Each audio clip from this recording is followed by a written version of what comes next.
muchos se suman a veces a este canal. Así que bueno, les damos las buenas tardes. Gracias Vir, gracias Eleonor por participar, por haber aceptado la invitación. Gracias Miguel por acompañarnos en este primer encuentro del Foro La Usina de las Mujeres. La Usina Social es una organización sin fines de lucro que, bueno, se constituye en un espacio para encontrarnos, un espacio de innovación, para pensar nuevas ideas, para intercambiar ideas entre ciudadanos con compromiso social o compromiso político. Se trata de un lugar para pensar y construir el futuro con una clara visión progresista, moderna, inclusiva, igualitaria, ecológica y feminista. Así que le agradecemos a Miguel, que es presidente de la Fundación, que hoy nos puede encuentro del Foro de la Usina de las Mujeres. Así que Miguel, te escuchamos. Bueno, gracias Verónica y gracias también a quienes van a iniciar estas 5 jornadas que semana tras semana irán abordando distintas temáticas que tienen que ver con la agenda feminista, pero también con la agenda social y la agenda política de la Argentina de hoy.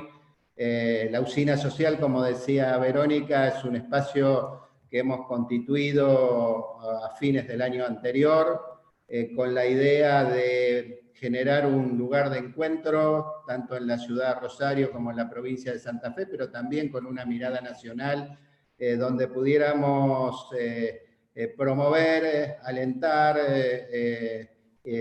incentivar los debates, las reflexiones, los análisis, el estudio y también las propuestas sobre la problemática social, económica, política de la Argentina de hoy, también con una mirada global. No nos imaginábamos cuando pensamos en esto, en una realidad y una situación tan especial como la que estamos atravesando, que nos obligó a transformar todo nuestro programa de trabajo, que obviamente estaba centrado en actividades de tipo presenciales, en la que va a ser nuestra sede en la ciudad de Rosario, y transformar todas esas iniciativas y esos proyectos en actividades virtuales como las que estamos haciendo, que evidentemente nos dio también una enorme potencialidad y descubrimos todos, creo, aún aquellos que estaban más involucrados con las nuevas tecnologías de la comunicación, descubrimos todos el valor de estas herramientas para la reflexión, para el estudio, para el análisis, para el trabajo y también para la política. Así que con esa idea surgió la Usina Social, pensando que una usina es un lugar donde se produce o se genera energía. Nuestra idea es promover una energía que tenga que ver con la sociedad, que tenga que ver con movilizar y alentar los cambios en el seno de la sociedad, y por lo tanto ese fue el nombre que después de muchos debates elegimos para este espacio. Y como no podía ser de otra manera, en una usina social en el siglo XXI en la Argentina, uno de los ejes de trabajo ha sido la agenda feminista, que se convierte a esta altura ya no solo en una agenda de las mujeres, de reivindicación de los derechos de las mujeres, sino también en una agenda de cambio para la sociedad en su conjunto y para la política. Y de a poco, con el correr de los últimos años y de las luchas del movimiento de mujeres, no hay ninguna duda que esta agenda, que en principio era casi exclusiva de las organizaciones de mujeres, se ha instalado también en la agenda política y en la agenda social, y creo que este es uno de los grandes avances que hemos tenido en estos años, por lo cual la agenda y la propuesta de trabajo de la Usina Social está fuertemente vinculada, entre otras cosas, a la agenda feminista. Por eso esta jornada, estas 5 jornadas, este esquema de trabajo que se ha planteado, que hemos denominado la Usina de las Mujeres. Y tampoco es casual que el primero de los temas que se abordan sea casualmente el de las políticas de cuidado, porque quizás no hay tema de mayor implicancia, de mayor importancia a la hora de repensar el estado de bienestar, de repensar el Estado y las políticas públicas, que abordar la cuestión de los cuidados, que tiene implicancias profundamente humanas, en primer lugar, porque no hay nada más humano que las tareas de cuidado de quienes tenemos a nuestro alrededor en principio, y por otro lado no hay ser humano, no hay persona que en algún momento de su vida no haya sido o no haya requerido cuidados de su entorno y que no haya tenido que brindarlos también en algún momento, por lo cual evidentemente estamos abordando una problemática que tiene que ver directamente con lo más esencial de la vida de los seres humanos, pero también es una problemática evidentemente social que tiene un trasfondo económico muy importante y por otro lado termina siendo también un problema político y un tema de la política. Así que evidentemente que estamos abordando en el panel de hoy una temática que tiene profundas implicancias y que tiene aspectos que se pueden mirar desde distintos lugares. Creo que si algo nos ha puesto en evidencia la pandemia y esta situación de aislamiento social o de cuarentena que se ha impuesto en gran parte de los países del mundo, entre ellos el nuestro, la Argentina, es justamente poner en valor o poner o sacar de la invisibilidad la tarea de cuidado que mayoritariamente ejercen o realizan las mujeres. Y entonces se abre todo un enorme debate respecto de cómo lograr igualdad y una participación igualitaria de los hombres, en primer lugar, en las tareas de cuidado, que tradicionalmente, casi como parte de los hábitos y de lo natural, estaban en manos de las mujeres: el cuidado de los niños, el cuidado de las personas mayores, el cuidado de las personas enfermas o con alguna discapacidad, y no solamente en el hogar, sino que incluso cuando esa tarea se toma como un trabajo, aún en los trabajos de cuidado, mayoritariamente han sido realizados y son realizados por mujeres, ¿no? Entonces, ¿cómo lograr una mejor distribución y una distribución más igualitaria de ese trabajo? Y por otro lado, ¿cómo ese trabajo también lo remuneramos o lo valoramos como un trabajo que tiene valor económico y que por lo tanto también se convierte en una actividad económica que puede generar, y de hecho los está generando, muchísimos empleos? Esos empleos necesitan capacitación y formación que deben ser jerarquizados, porque la tarea de cuidado en todos sus ámbitos y niveles debe ser una tarea jerarquizada por el Estado, y finalmente termina siendo una política de derechos que el Estado debe garantizar y que no debe dejar solamente reservada al ámbito de lo familiar o de lo social. Así que evidentemente que hay una temática amplia que tiene que ver con el futuro, que tiene que ver con la salida de la pandemia, con repensar el estado de bienestar y el rol del Estado en general. Y bueno, para nosotros realmente es un gusto y además un tema muy importante que hoy lo podamos estar abordando con una mirada de género. Así que agradecerte, Verónica, agradecerle a las dos panelistas, a Virginia Yacosa y a Eleonor Faur por participar, y por otro lado a quienes han estado, todo el equipo de la Usina Social, a Lila Sigrist, a Andrea Travaini y a todo el equipo que ha venido trabajando en la organización de estas jornadas. Muchas gracias. Muchas gracias a vos, Miguel. También aprovechamos a agradecer a Mónica Fenn, que está entre los espectadores, las espectadoras, que felicita a la usina por la iniciativa. Así que bueno, te agradecemos mucho, Miguel, por haberle dado apertura a este foro y por haberlos acompañado en el inicio. Muchas gracias. Bueno, ahora continuamos con la actividad. hoy va a ser la primera jornada y lo que vamos a trabajar es el tema de las políticas de cuidado en el marco del aislamiento, dando inicio a este foro que comentaba Miguel, la usina de las mujeres.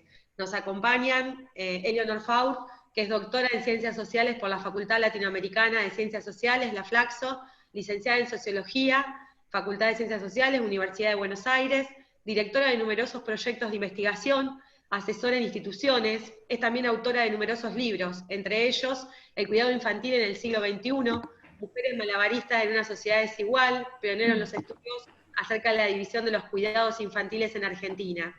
Además de Mitomanías de los sexos, junto con Alejandro Brimson, Mujeres y varones en Argentina de hoy, y Masculinidades y desarrollo social, entre otros. Gracias, Eleonor.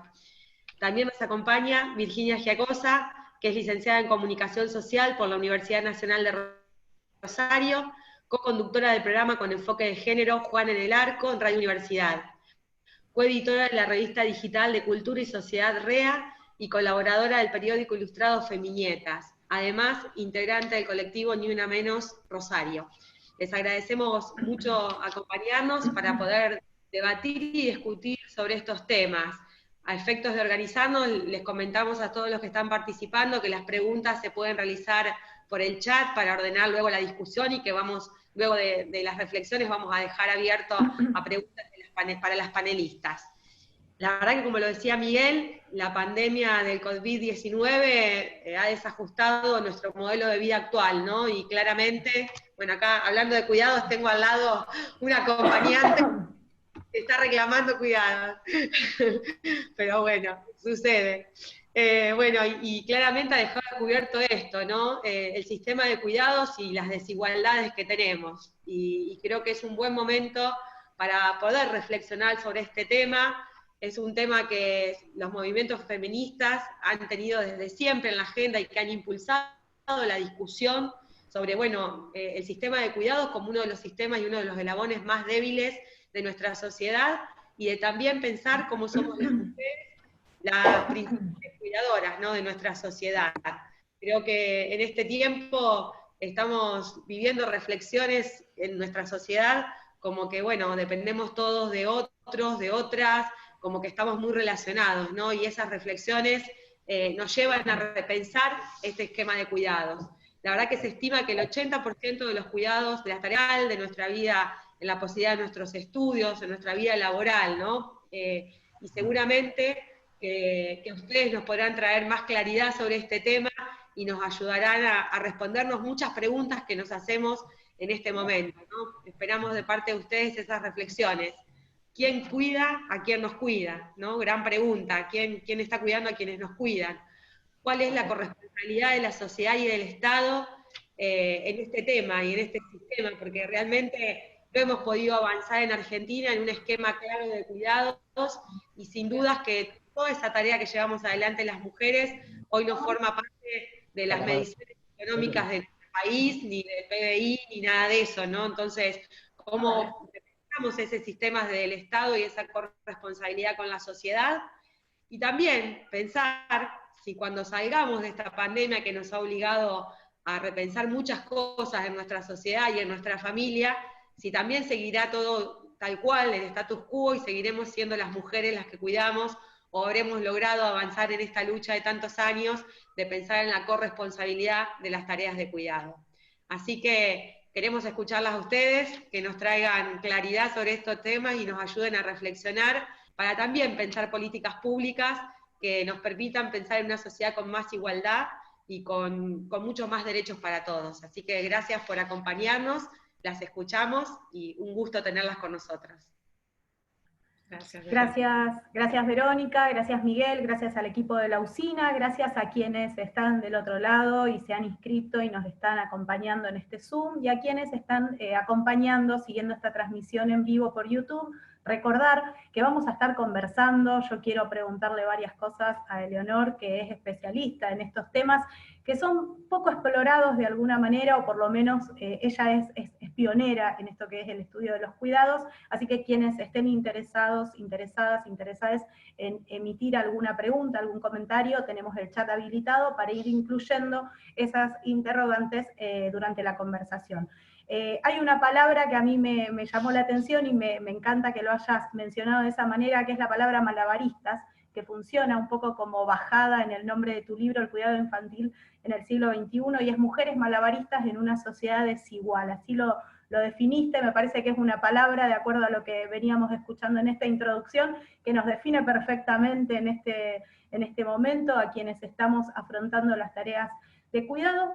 Y me gustaría preguntarte, como para arrancar, ¿qué entendemos por cuidado? ¿Qué entendemos por cuidar? ¿Y cómo venía siendo el sistema antes de la pandemia, que pareciera lo hizo visibilizar de un modo bastante introspectivo? Bueno, muchas gracias. Bueno, además de agradecer a la Usina Social, a Verónica, a Miguel, a Virginia por este diálogo, y a quienes están escuchando, empiezo entonces. Entendemos por cuidado, para empezar, un elemento absolutamente central e indispensable del bienestar humano. No hay nadie que pueda vivir o que haya sobrevivido sin haber sido cuidado con más o menos intensidad en algún momento de su vida, y sin embargo, estas tareas que son tan esenciales para la vida humana, porque implican cuidados que tienen que ver con cuidados materiales, físicos, pero también con cuidados emocionales. Hay una frase que a mí me gusta mucho, que es de un libro de John Tronto, que es una teórica sobre estos temas, que dice que cuando un niño se cae de una bicicleta, el cuidado no es solamente mirar la cicatriz y ponerle una curita, es también ayudar a que ese niño se sienta más seguro en el entorno en el cual participa, ¿no? Entonces, hay toda una serie de cuidados que son físicos, pero otros que son emocionales.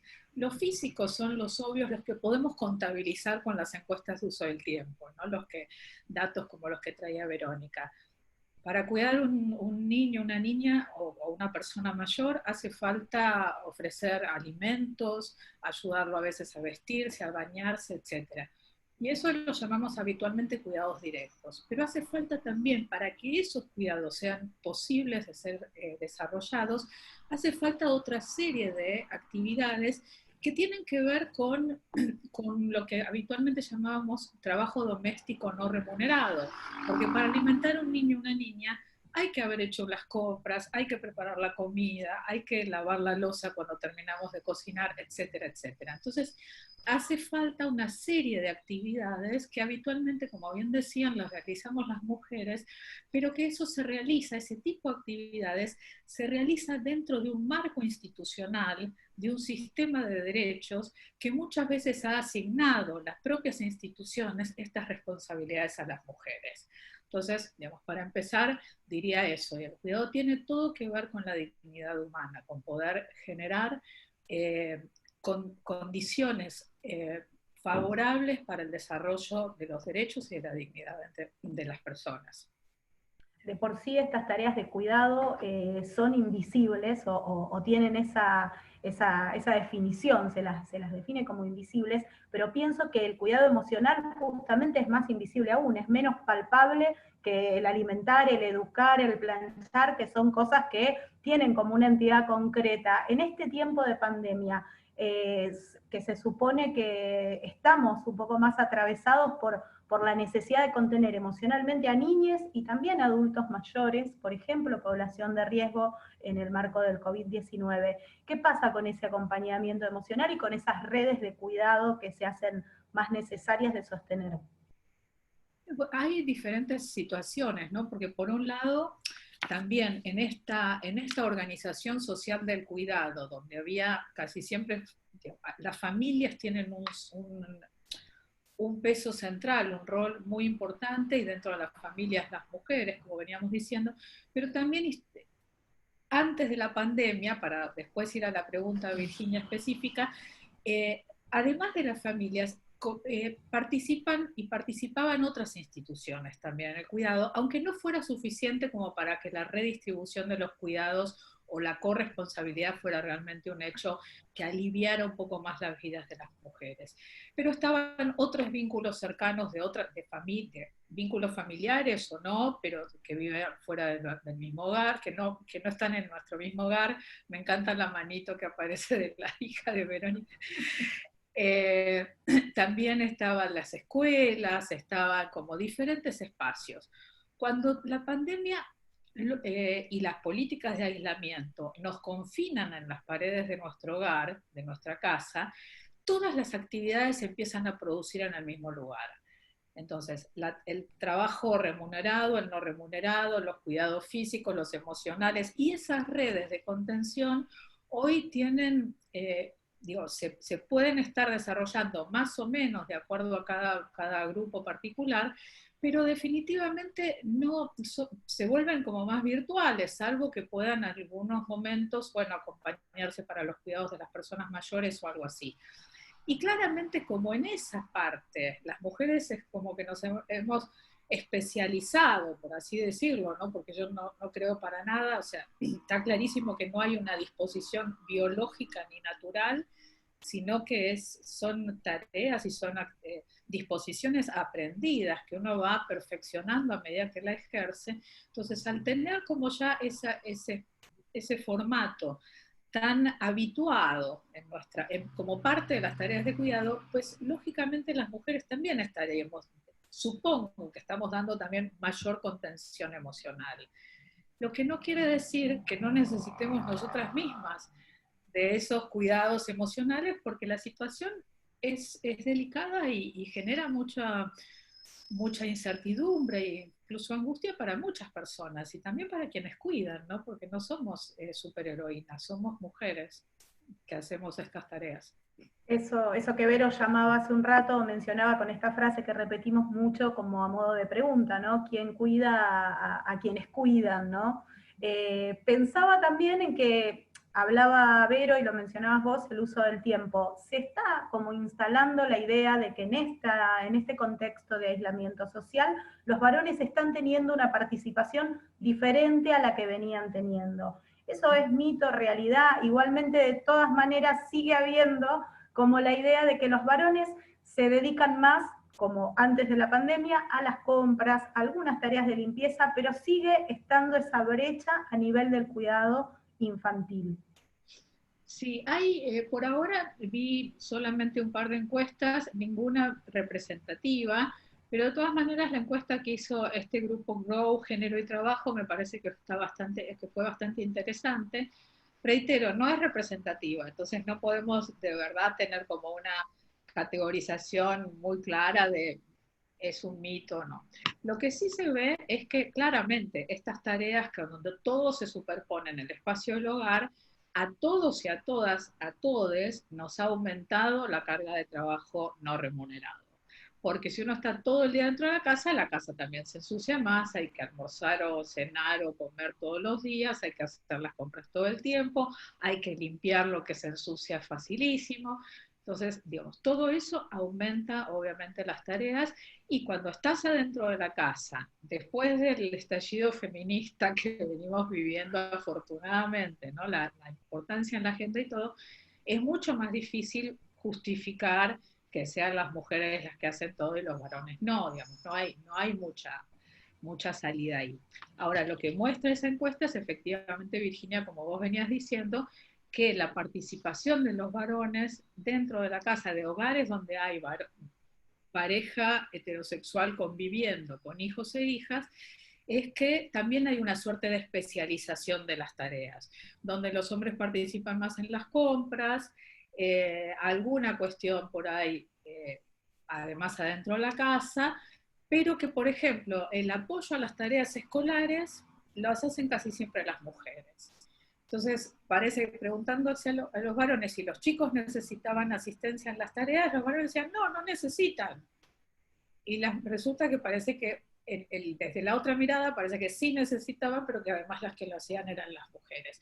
En esa encuesta lo que se ve es que a pesar de este enorme incremento de trabajo no remunerado de los hombres, porque la verdad que fue muchísima, a nivel de lo que hacían antes parece que es enorme, las mujeres aumentaron también mucho más, y aún así sigue habiendo una brecha de género, por lo cual las mujeres que están en pareja y que viven con hijos o hijas menores de 12 años tienen 1 hora menos de sueño por día, los varones hacen 1 hora más de ejercicio físico, de actividades recreativas, o sea, siguen habiendo brechas que hacen que la vida de las mujeres esté todo más apretujado, ¿no? Como que esas malabaristas que yo bauticé cuando publiqué mi libro en el 2014, antes tenían como una expansión territorial diferente y ahora son superpuestas las capas de los malabares, ¿no? Sí, mira, esto me hace acordar algo que con la manito de la hija de Vero también me remite a eso. ¿Te acordás de un video viral que hace unos años circuló, que era este especialista Robert Kelly, que salió transmitiendo para la BBC y que aparecieron sus hijos por detrás, la mujer corriendo? Rápidamente salió otro video que era como la contracara con una mujer. Pero ¿qué pasa? La mujer que seguía transmitiendo al aire resolvía todo. Entonces le daba la mamadera al hijo, el sonajero, sacaba un pollo, y aparte desactivaba una bomba. Me hace acordar esto que vos decías, parece que estamos atravesados por 2 mandatos. Uno, el emocional, natural, que se nos impone, cultural, de tener que cuidar, y otro, el de hacer todo y resolver todo bien. Digo, tampoco caigamos en esa trampa de la superpoderosa, ¿no? ¿Cómo lo ves?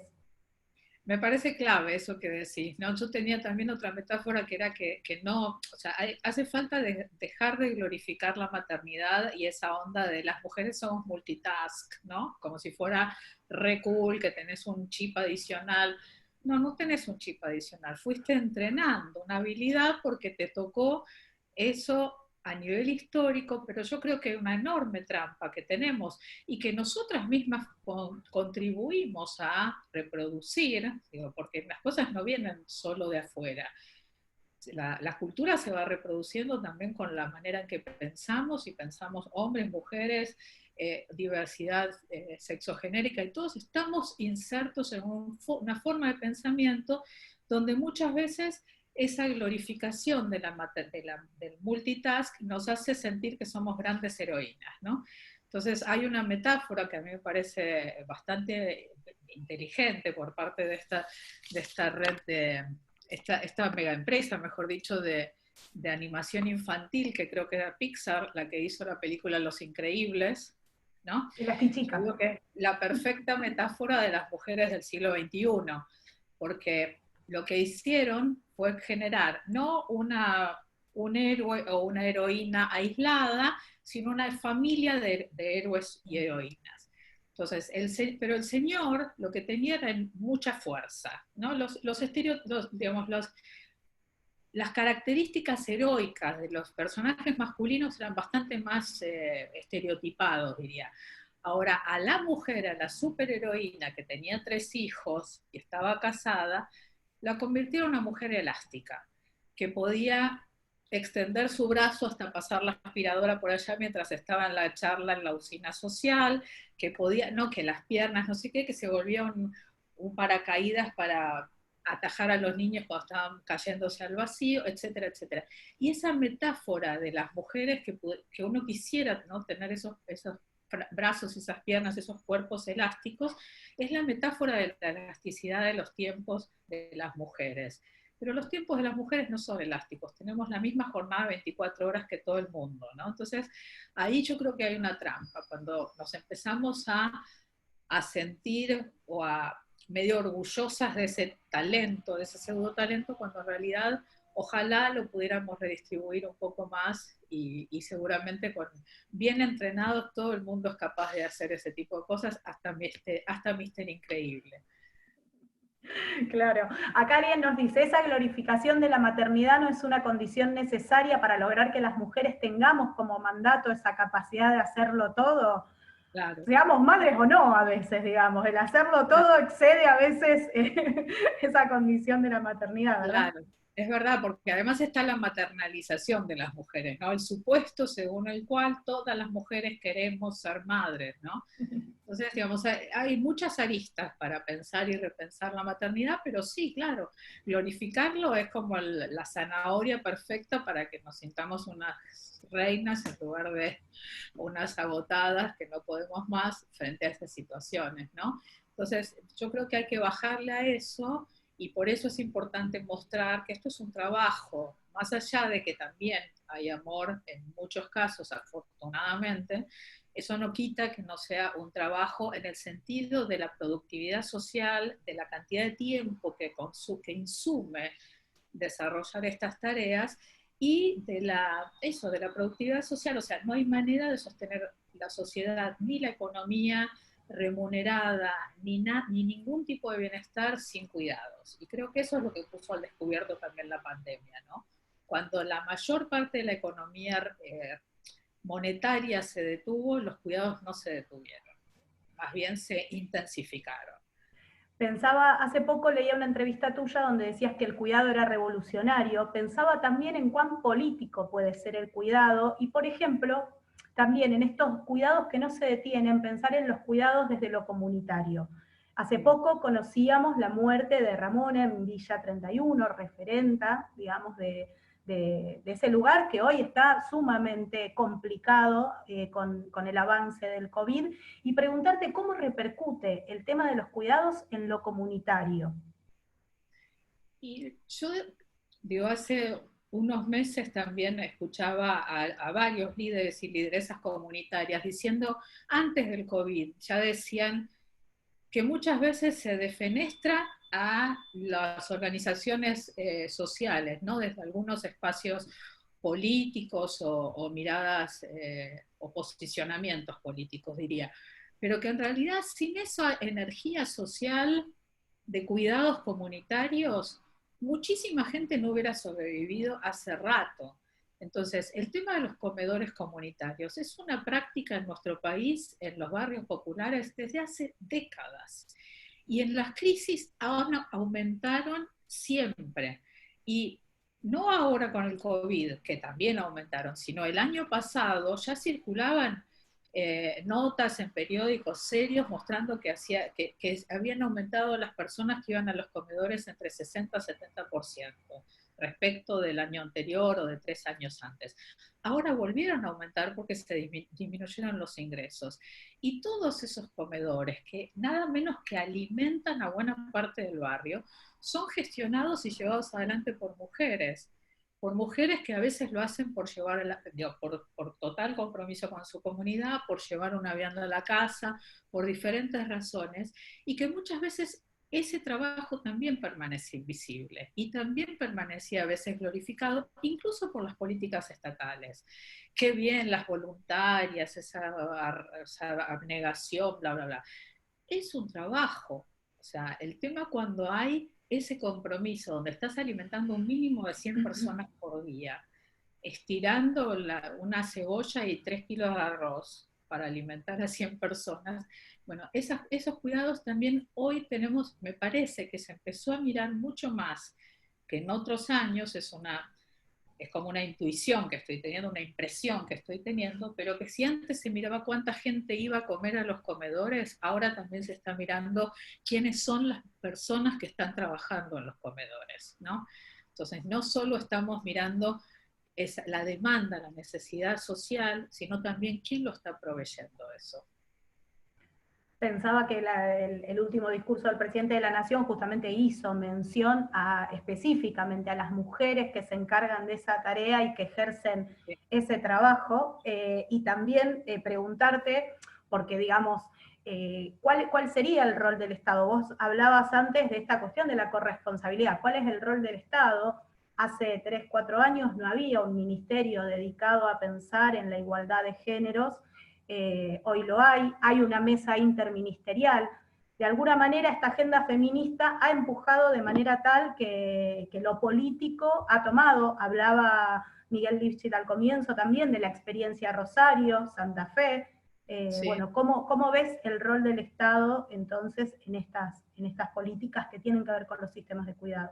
Yo creo que cada vez está más claro que el Estado tiene un rol muy importante en eso, ¿no? Y que a partir del gobierno de Alberto Fernández, y que por supuesto heredero de la lucha feminista y de los 5 años que se van a cumplir la semana que viene del Ni Una Menos, ¿no? Que eso puso en la agenda política el tema del feminismo, porque lo pusimos nosotras y nosotres, ¿no? Me encantó también que Miguel no solo dijo agenda feminista, muchas veces dijo feminista, ¿no? No solo de las mujeres o derechos de las mujeres, ¿no? O sea, recalcó ese mismo concepto. Bueno, y gracias a eso también, en un gobierno popular que asume a fin del año, del año pasado, sí, se instala el Ministerio de las Mujeres, Géneros y Diversidades con una fuerte agenda de políticas de cuidado y al mismo tiempo en diferentes organismos del Estado, Ministerio de Economía con una dirección de géneros, de economía y género, a cargo de Mercedes Alessandro, una gran referente de ese tema, de la economía feminista, el Ministerio de Desarrollo Social con un área de desarrollo de economía social y gente excelente también llevando adelante esas políticas como Carolina Brandaris, así el Ministerio de Trabajo, o sea, diferentes capas del Estado, además del Ministerio de las Mujeres, Género y Diversidad, están trabajando para fortalecer las políticas de cuidado. Entonces, sea con el programa El Barrio Cuida el Barrio de desarrollo, sea mirando la cuestión de los presupuestos y las licencias, por ejemplo, que se pudieron aplicar rápidamente a partir de la cuarentena. Era un tema que quizás no se hubiera pensado 5 años atrás. Los chicos quedaban sin clases y nadie le daba licencia a nadie, ¿no? Hubo un momento, ¿se acuerdan que hubo como una semana, unos pocos días, donde primero se detuvieron las clases y después empezó la cuarentena? Y en esos días se garantizaron las licencias para quienes tuvieran hijos o hijas menores de tal edad. Entonces, digamos, hay un engranaje de personas que están pensando, pero obviamente va a haber que tener como mucha claridad durante y para la salida de la cuarentena, que estas políticas hay que sostenerlas y profundizarlas, porque como bien decíamos también en la previa de esta conversación, las políticas sociales y políticas de bienestar profundas como es esta, como podrían ser las políticas de cuidado, necesitan ser sostenidas a lo largo de muchos años para fortalecerse. No son políticas de fuegos artificiales, hay que generar infraestructura, hay que profesionalizar a las cuidadoras y cuidadores remunerados, hay que transformar la cultura de la feminización de los cuidados. Son muchas las puertas de entrada para trabajar sobre estas políticas. Tiene que ver con el empleo, tiene que ver con la educación, tiene que ver con la salud, o sea, es como interinstitucional, multisectorial, o sea, hacen falta muchos compromisos colectivos y el gran gestor de eso, obviamente, y el gran inversor y regulador de eso tiene que ser el Estado, ¿no? Y los estados en un país federal. Así que sí, el compromiso es grande y el desafío es enorme también, Virginia. Hablabas de cuidar al barrio, mencionabas cuidar al barrio y pensaba en algo que quizás al comienzo del aislamiento social y con las restricciones más duras en esta cuarentena, había como una pequeña tensión, o más que pequeña, una importante tensión en esto de cuidado y control. ¿Qué pasó con este verbo cuidar, digamos, con cierta banalización también? Porque el control quedó definitivamente en manos de la policía.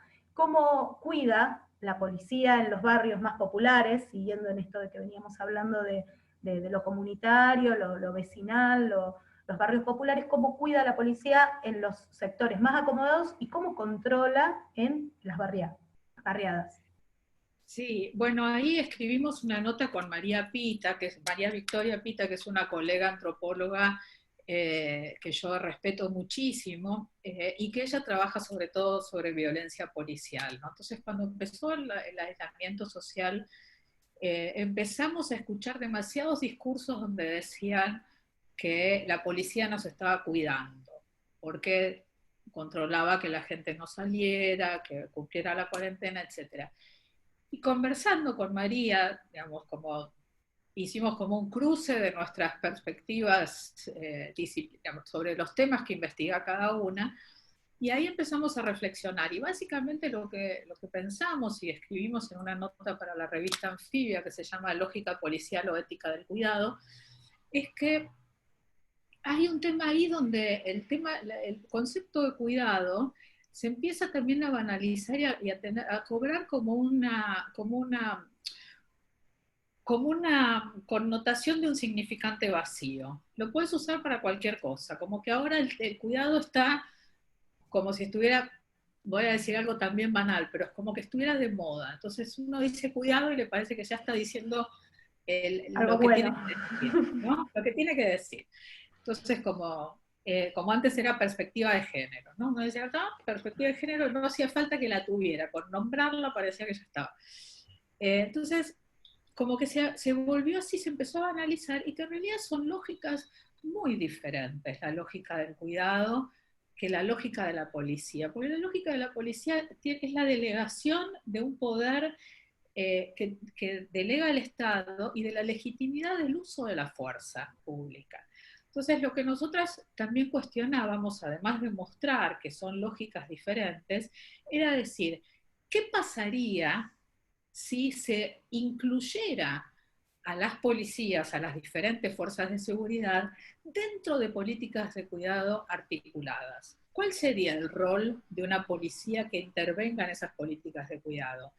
Todavía no había pasado lo de Ramona y la hecatombe en Villa 31, todavía no había habido infectados siquiera en las villas, pero sabíamos que en las villas faltaba el agua, que no podían ir a buscar las viandas, o que era difícil juntarse en los comedores. Entonces imaginábamos, bueno, ¿qué pasa si la policía, mientras controla que no haya mucha circulación, busca el agua y la distribuye también entre los vecinos? ¿Qué pasa si ayuda a una mujer que está con los chicos sola y no puede salir a comprar porque tiene todos los chicos chiquitos, le acerca la vianda del comedor? No sé, ¿cómo puede participar de otras maneras para no banalizar el concepto de cuidado y no pensar, no homologar el control policial, el control de la fuerza de seguridad, usando fuerza y usando patoteo también con los sectores populares, con el concepto de cuidado que supone otro tipo de disposición y de lazo social? Exacto, el quédate en casa no era igual para todos, todes, evidentemente, no todas las vidas, digamos, se podían acomodar dentro de ese esquema, y es interesante lo que decías. Te pregunto porque es uno de los comentarios que nos surgen. Bueno, supongo que hablando de lo que mencionábamos, los hogares monoparentales, o de padres y madres no convivientes, y también cómo interviene la justicia en estos casos, en lo que hace al reparto de tareas y de cuidados. Podemos hablar de que la justicia ha sido de lo más paralizado, digamos, durante esta cuarentena, y que de hecho ha tenido como un poco de polémica, digamos, eso. Sí, bueno, la verdad es que yo no termino de entender muy bien, no es mi campo específico, y debe haber razones por las cuales todo el mundo teletrabaja, todos los profesores universitarios teletrabajamos, todas las oficinas trabajan y qué sé yo, pero la justicia no teletrabaja, pero es un gran misterio que me encantaría escuchar gente que sepa de verdad de ese tema y me dé una respuesta a esa pregunta, ¿no?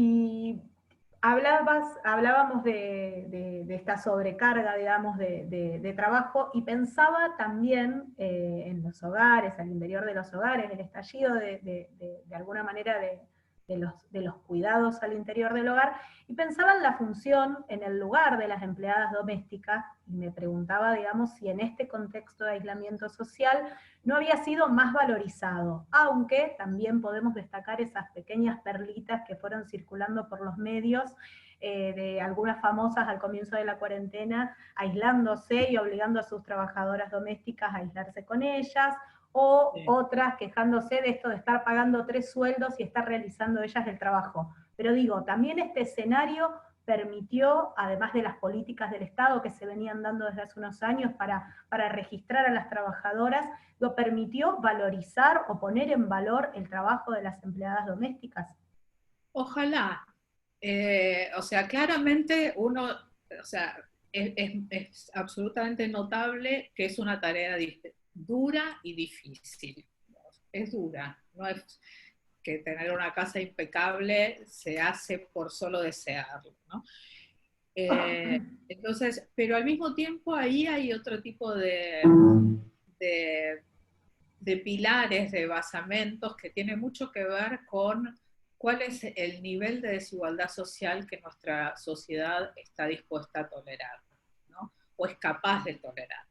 Entonces, porque la verdad es que esta proliferación del trabajo remunerado en casas particulares, de trabajo doméstico remunerado, es algo muy naturalizado en Argentina, en países de América Latina, en otros países del sur, pero en los países del norte, que son, la verdad que no está tan naturalizado, no es tan obvio que uno que si puede y tiene los medios para vivir en una casa agradable, también puede pagar una trabajadora doméstica, ¿no? Entonces, digo, ahí hay una desigualdad enorme, son salarios que son mucho más bajos en promedio que el resto, y tiene mucho que ver con la desvalorización de las tareas domésticas y de cuidado, pero donde se intersecta con la desvalorización de las tareas que realizan los sectores populares.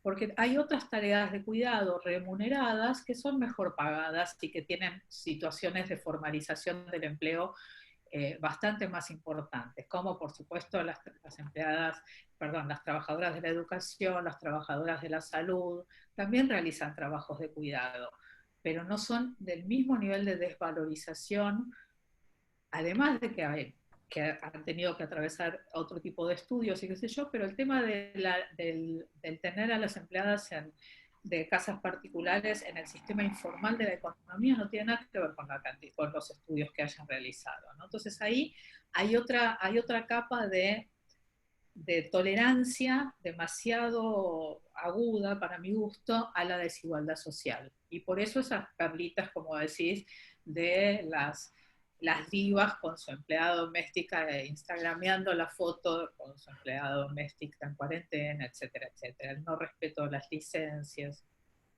etcétera. Esta diferenciación social es central para pensar el sistema de cuidados y hay algo que vos decís en tu libro acerca del cuidado infantil, también mapeás, porque es un trabajo de campo, el que haces es una tesis, es una gran investigación, vos mapeás esta realidad de las mujeres que a veces incluso se restringen la salida al mercado laboral porque sería, digamos, trocar o cambiar ese sueldo para pagarle a una cuidadora.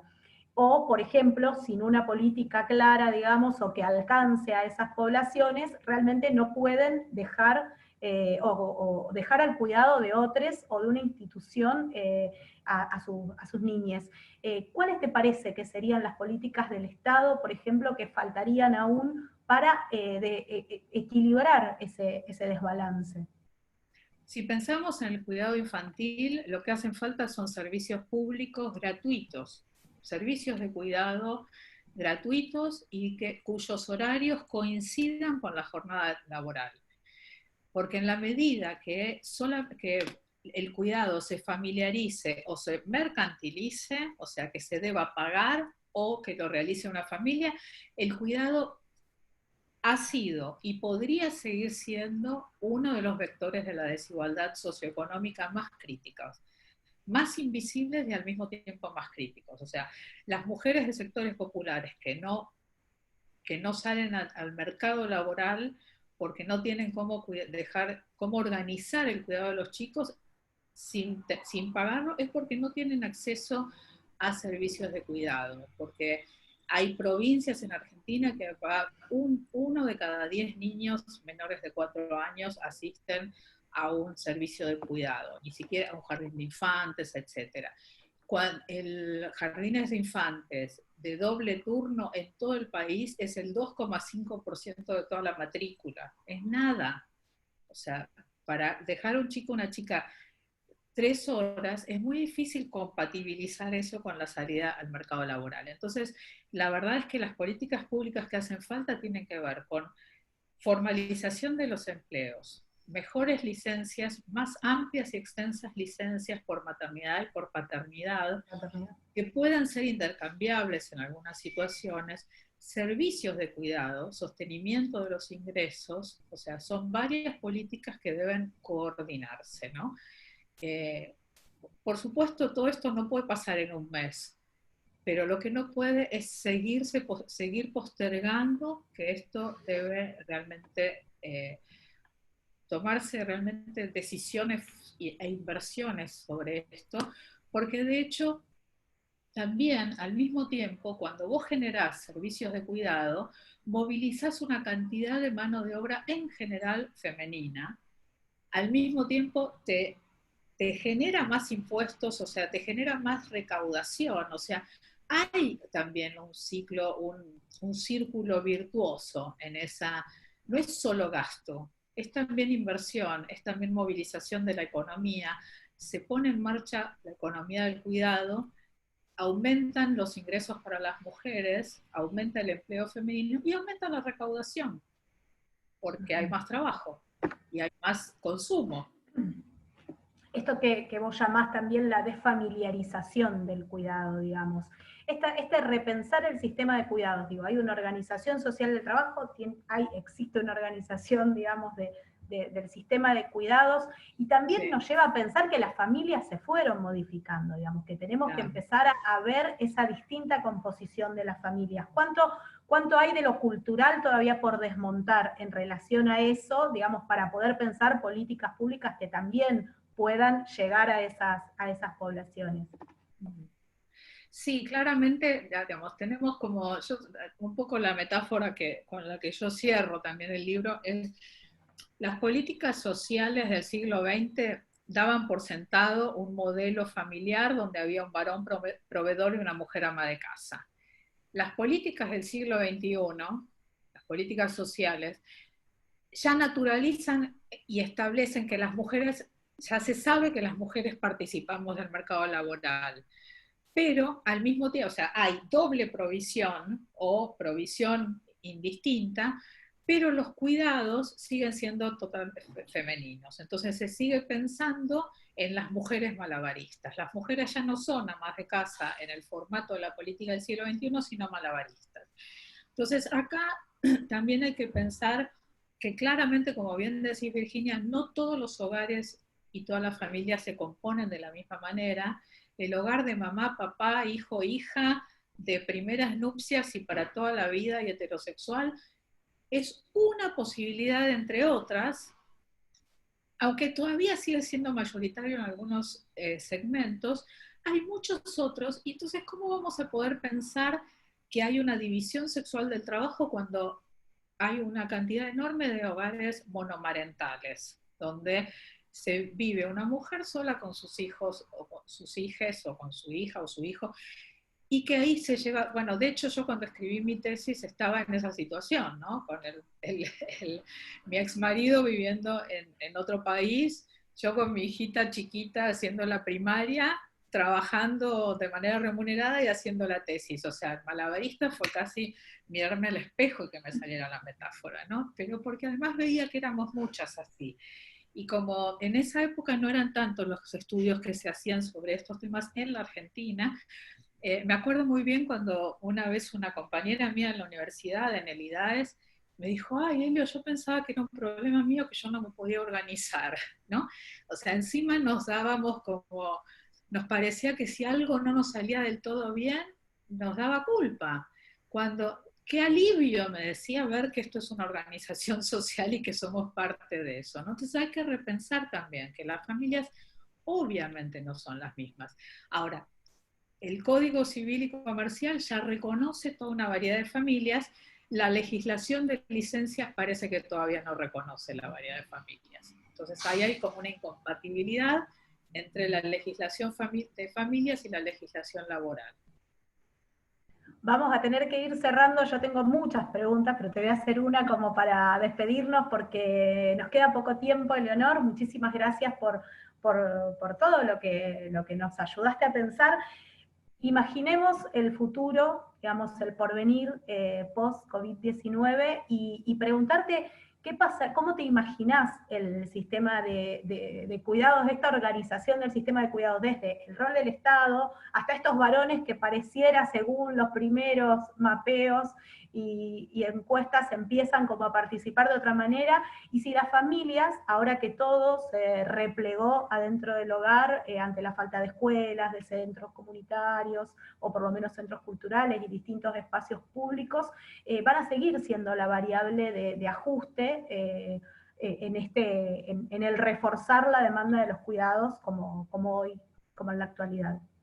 Yo creo que estamos frente a un desafío enorme, o sea, estamos viviendo una experiencia absolutamente inédita y absolutamente inimaginable. Y la pregunta es si vamos a ser capaces de recordar cuando el COVID-19 ojalá algún día sea solamente una sombra triste del pasado, si vamos a poder recordar que los cuidados son absolutamente esenciales, pero que las familias solas no pueden, y que las mujeres tampoco podemos solas.